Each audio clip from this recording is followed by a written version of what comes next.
I expected this was going to go one or two ways. Yes, or you know what, thank you, but you can now back your stuff up and leave. Quitters never quit, and quitters never win. Quitters win all the time. Let us show you how on Quit Happens. Hello, everyone. Lynn Marie here. Welcome to the next episode of Quit Happens. I am coming to you from San Diego, California, back at home after many weeks of traveling and very happy to be here. But along my way, I met some incredible people, many of whom have agreed to come on the show and share their quitting stories. So it was a great trip, and I'm really excited to bring a number of very cool people to you in the coming weeks. Now, before we get to today's guest, who is one of those people, just wanted to say if you want to find out more about strategic quitting, that you can check me out on Facebook and Instagram at Quitting by Design, or you can go to my website at quittingbydesign.com. Also, if you enjoy Quit Happens, I would be ever so grateful if you could give us a review or a rating. It's a great way for future potential guests to see that this podcast is making a difference and it's worth their time to come on. So if you could take just a minute to click those stars or write a little review, it's a great way to help ensure that we'll get even more great guests on to share their quitting stories with you. A little bit of news for those of you who have pre-purchased my book, also called Quitting by Design. I've spoken with the publishers and they've said that the likely release date is late September. So I realize you have waited now almost 7 months or so for it. I appreciate your patience. In the meantime, I'm glad you're checking out Quit Happens to get some of the same types of information you'll get from the book.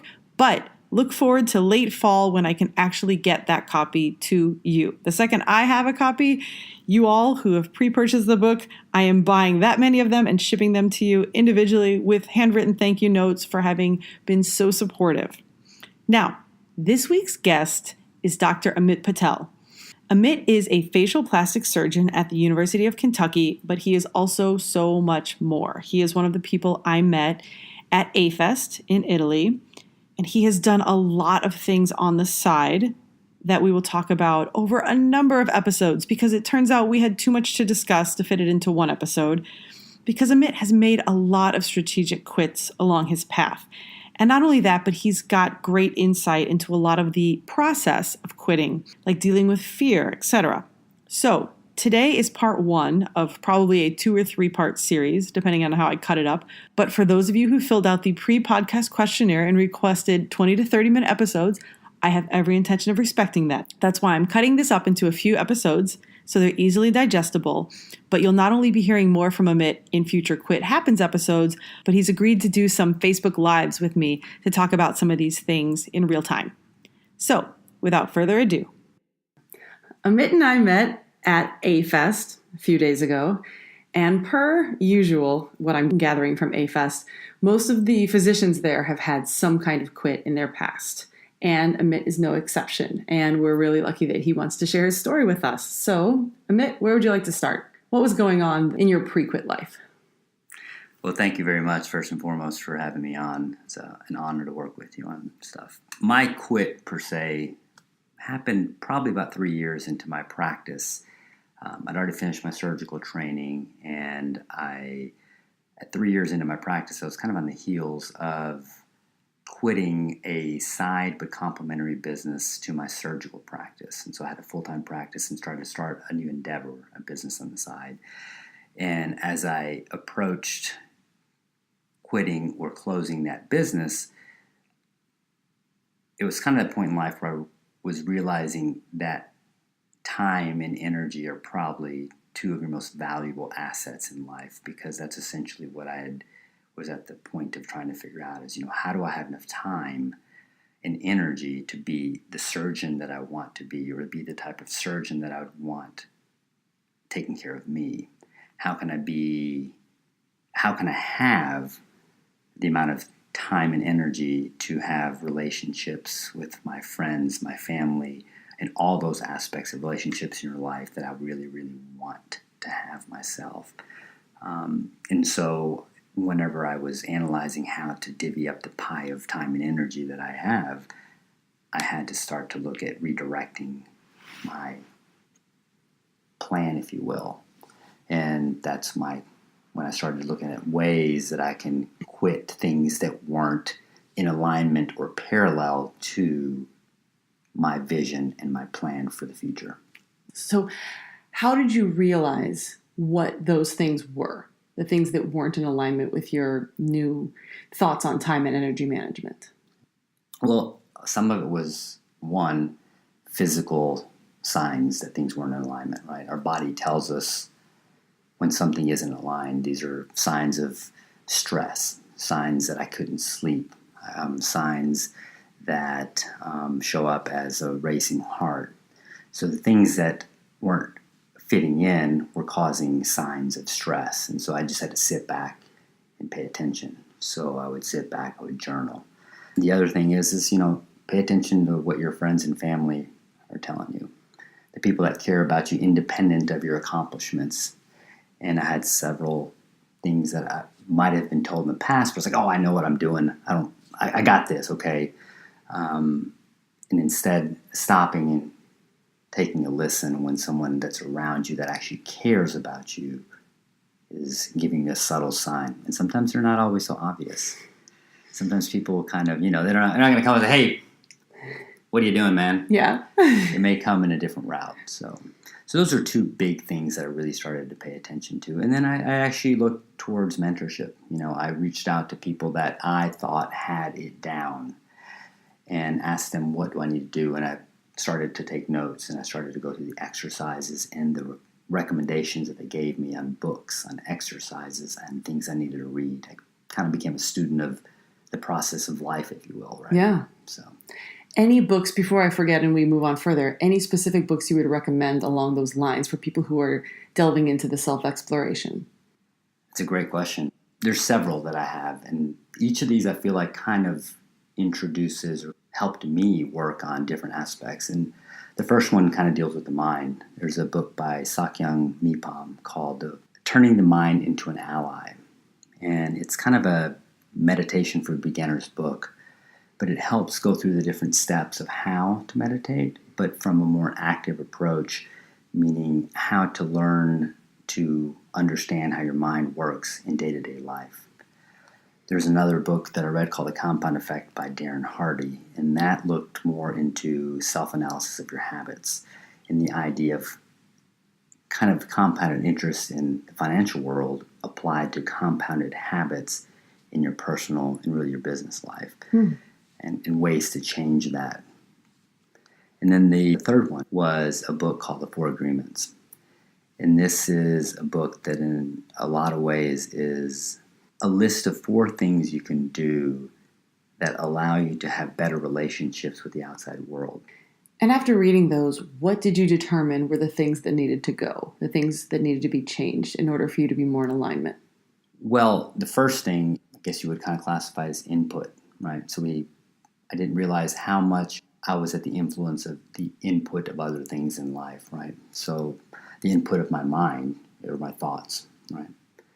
The input of relationships and other individuals.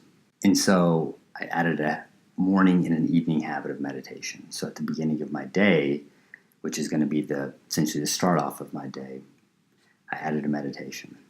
Right before I went to bed, sleep, which is going to be a huge part of my regeneration, I wanted to control and influence better sleep habits as I went into my nighttime, if you will. With relationships, I just learned to kind of cut relationships that were no longer supporting me, things that weren't in alignment, individuals that I felt like didn't support me.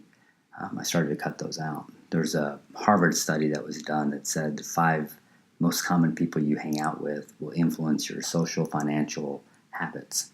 And so yeah, those are 2 things that I really started to work on. And the third thing just taking care of my body, diet and health and exercise. And when it came to work, you're having issues with getting your work into alignment. What changes did you make on that front? I started to apply boundaries. First and foremost, I actually sat back and I did like a 30,000 foot view of how I worked. And I literally journaled. I took notes. I took hourly notes. I took end of the day notes. I took weekly notes, and I paid attention to how much time I was actually putting into what I was doing and analyzing what things I could get others to help me do.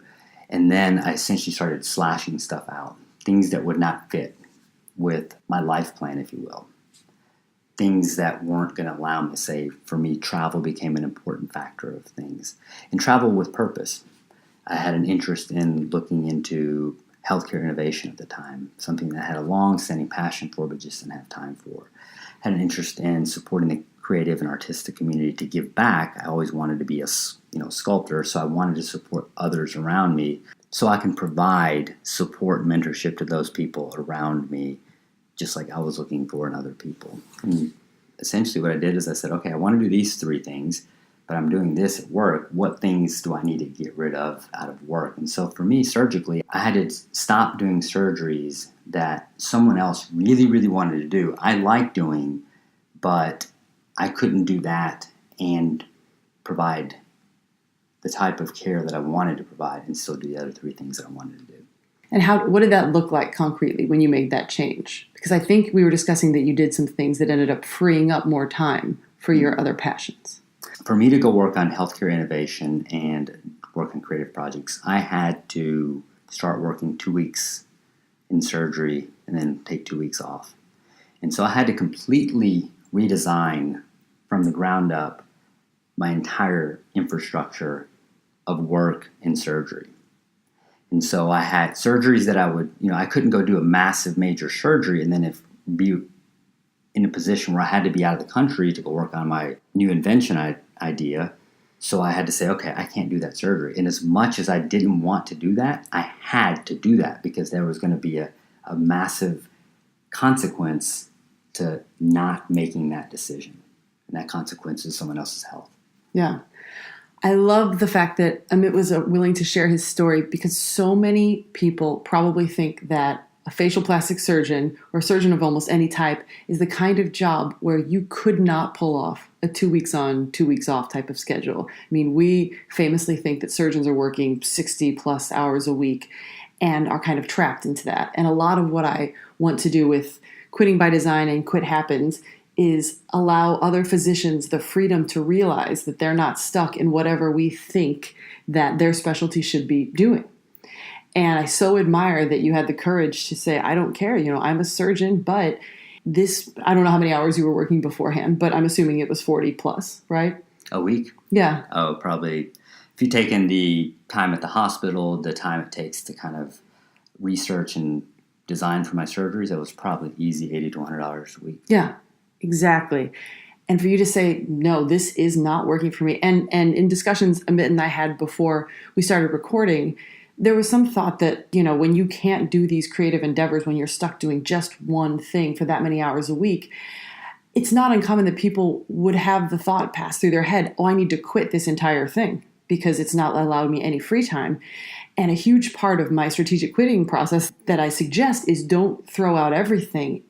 Evaluate, just like you did, exactly what isn't working because it's ridiculously difficult and in your case especially totally unnecessary to quit something that you spent 4 years in med school, 5 years of residency, some number of years of fellowship working toward. If it's not the surgery that's making you unhappy, it's the schedule. What you just said is absolutely, absolutely important. So the idea that you have to completely quit what you do because you're not happy with what you do was exactly one thing that I spent a lot of time looking into. So I did several exercises that required me to go through and dissect out the components of surgery that I love to do. A couple of them were creativity, fun. And what I did is I found things that I was interested in working on that would continue to allow me to actually expand into those 2 things and work on those when I wasn't. So when I actually came back to surgery, there was a synergistic effect because I was working on those parts of the brain and specifically working them out like you would in a gym, working out your muscles. When I came back to the surgical world, it was like I went into this state similar to what people call flow states. The abilities that I had, I started tackling surgeries that I had never done before. I started working on surgeries that had never been done before and building teams to help create and design new surgeries. And so the effect of quitting was actually the opposite. And instead of quitting everything, I became better at what it was that I kind of part-time quit. Yes, I love that. And that's ideal anyway. A lot of us have many aspects to our job, some that we love, some that we don't. And then you end up being kind of mediocre overall because your energy is split between those. If you could just focus on the ones, I think we both just listened to this talk by Jay Shetty, and I believe he was asking, it was Jay Wright, who said, if you have things that you're good at, average at, and poor at, which should you be spending your time on? Mm-hmm. And it was the things that you're good at. Yeah, absolutely. Yeah, it was Jay Shetty that we listened to, and absolutely. I mean, that exercise was amazing because he's right. Yeah, like things that are already naturally coming easy to us and that we're passionate about. That's where the energy should go, because the energy is just multiplied, as opposed to spending that energy at something that we find as a chore just because we feel as though we should get better at that. Maybe we shouldn't get better at that. If there's 10 surgeries that a person does, they're not great at 3 of them. Why would they spend all their time working on those 3? Why wouldn't you just spend your time working on the 7 you enjoy and get even better at those and become an expert, world-renowned, you can charge more for those, etc. Then, let's try to be good at everything. That's not a sensible path. And I love that you narrowed down, okay, not only am I going to do the surgeries I like, but the fact that the things I'm doing on the side are helping me even be better at those. I think you and I are discussing this. More expertise in what you're good at is going to allow you, like I said, to charge more or just expand your reach and become more in demand, which will help you expand your sphere of influence in whatever else you're doing on the side. 100%. One of the things that I train a lot of residents, I train a lot of medical students, and they have to go through the stages where they have to do everything.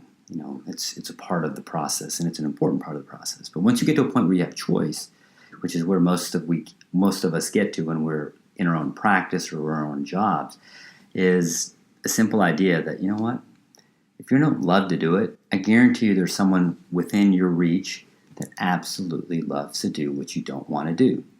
Yeah, and let them. Key. Let them fly, right? Yes. They love to do it. Right. And you don't. Right. If that's their flow state and your state of your pain point, right? Why fight the flow there? Teamwork makes the dream work. Exactly.